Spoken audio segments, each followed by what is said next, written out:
aceptaron el nombramiento de Juan Carlos. Clarísimo. Ahí obedecieron. Después de muerto lo obedecieron. Y las mismas personas con las que yo había hablado, pues los mismos militares no se movieron después. Incluso Díaz Alegría. Pero yo esto se lo he contado para que poder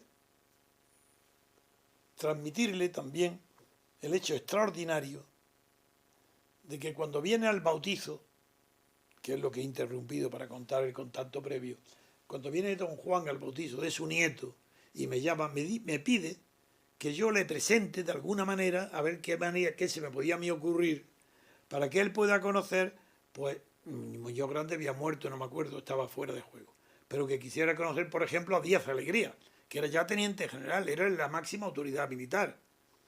Entonces don Juan quería, no es que dudara de mi palabra, él sabía que yo, pero no es lo mismo que yo se lo transmita, que no que él tenga una conversación directa, en aquel caso con Manuel Díaz Alegría, y que Manuel Díaz Alegría le transmita exactamente mis palabras a él. Esa es la diferencia brutal, porque compromete al general mucho más que si soy yo el que lo digo. Y lo mismo me pasó, porque también él me pidió que quería en secreto, clandestinamente, que se me ocurriría para que él pudiera entrevistarse con Díaz Alegría y con don Eduardo Blanco, el coronel, el director general de la Seguridad Nacional, porque para él sabía que eso era igual que si fuera con el ministro Camilo Alonso, eso lo sabía, porque además yo lo había contado, no, eso es anterior, anterior, anterior al nombramiento, el bautizo, pero en fin, es que ahí era una confusión de fecha. No, entonces preparo, me lo pide que haga ese encuentro clandestino, y eso parecía imposible.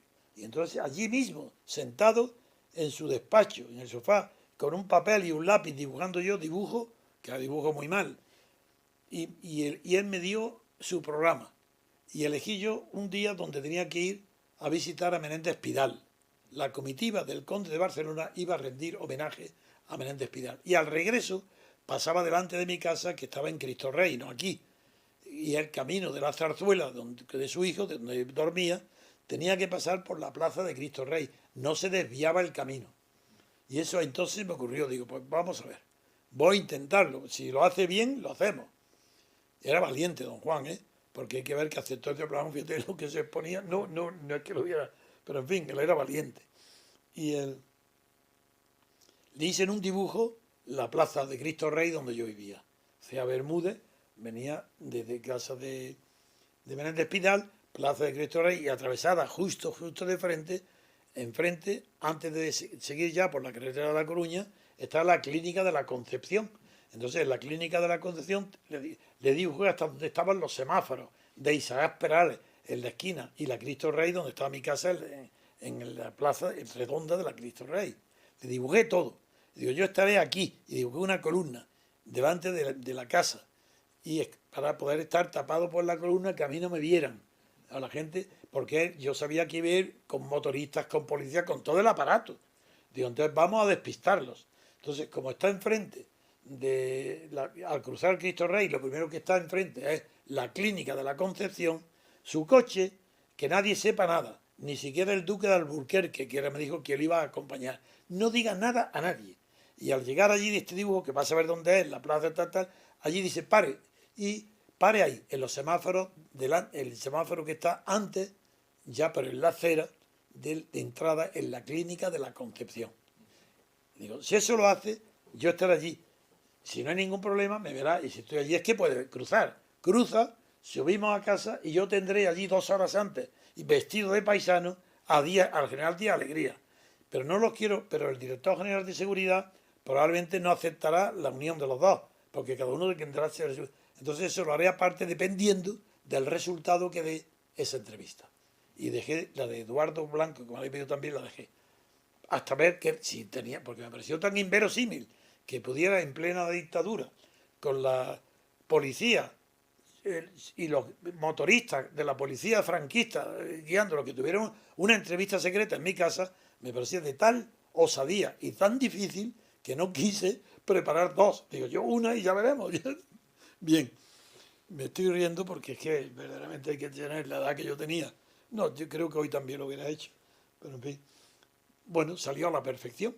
Yo estaba esperando allí, él se volvió y despistamos por completo a la policía.